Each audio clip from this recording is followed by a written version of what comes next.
Hello दोस्तों, आज हम आपके लिए लाए हैं एक भावुक स्टोरी, माँ की ममता। तो चलिए शुरू करते हैं। एक छोटे से कस्बे में समीर नाम का एक लड़का रहता था। बचपन में ही पिता का देहांत हो जाने के कारण परिवार की आर्थिक स्थिति बहुत खराब थी। समीर की माँ कुछ पढ़ी लिखी जरूर थी, लेकिन उतनी पढ़ाई से नौकरी कहाँ मिलने वाली थी। तो घर घर बर्तन मांजकर और सिलाई बुनाई का काम करके किसी तरह अपने बच्चे को पढ़ा लिखा रही थी। समीर स्वभाव से थोड़ा शर्मीला था और अक्सर चुपचाप बैठा रहता था। एक दिन जब वो स्कूल से लौटा तो उसके हाथ में एक लिफाफा था। उसने माँ को लिफाफा पकड़ाते हुए कहा, माँ, मास्टर साहब ने तुम्हारे लिए ये चिट्ठी भेजी है। जरा देखो तो इसमें क्या लिखा है। माँ ने मन ही मन चिट्ठी पढ़ी और मुस्कुरा कर बोली, बेटा, इसमें लिखा है कि आपका बेटा काफ़ी होशियार है। इस स्कूल के काफ़ी बच्चों की तुलना में इसका दिमाग बहुत तेज है और हमारे पास इसे पढ़ाने लायक शिक्षक नहीं है।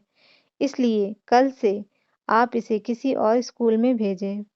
यह बात सुनकर समीर को स्कूल न जा सकने का दुख तो हुआ, पर साथ ही उसका मन आत्मविश्वास से भर गया कि वो कुछ खास है और उसकी बुद्धि बहुत तेज है। माँ ने उसका दाखिला एक नए स्कूल में करा दिया। समय बीतने लगा। समीर ने खूब मेहनत से पढ़ाई की। आगे चलकर उसने सिविल सर्विसेज परीक्षा भी पास की और आईएएस ऑफिसर बन गया।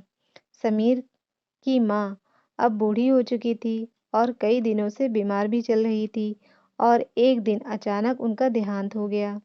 समीर के लिए ये बहुत बड़ा आघात था। वह बिलख बिलख कर रो पड़ा। उसे समझ नहीं आ रहा था कि अब अपनी माँ के बिना वो कैसे जिएगा। रोते रोते ही उसने माँ की पुरानी अलमारी खोली और हाथ में उनकी माला, चश्मा और अन्य वस्तुएं लेकर चूमने लगा।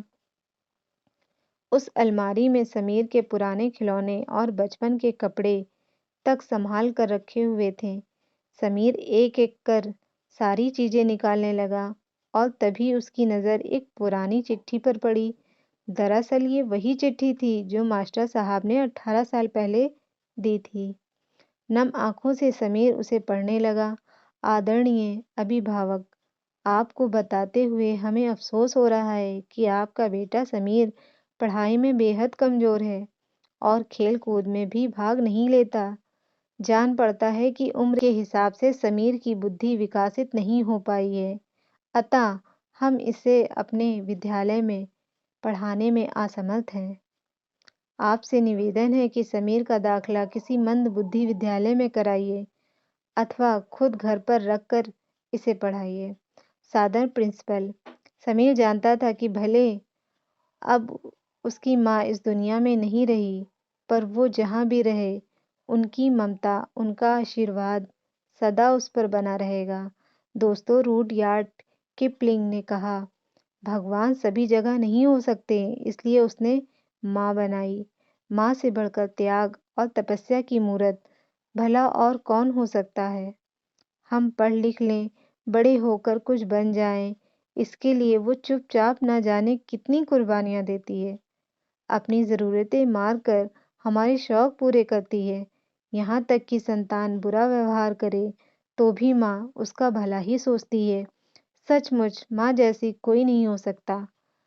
आपको वीडियो अच्छी लगी हो तो वीडियो को लाइक और चैनल को सब्सक्राइब करिएगा और कमेंट में बताइएगा कि आपको ये वीडियो कैसी लगी।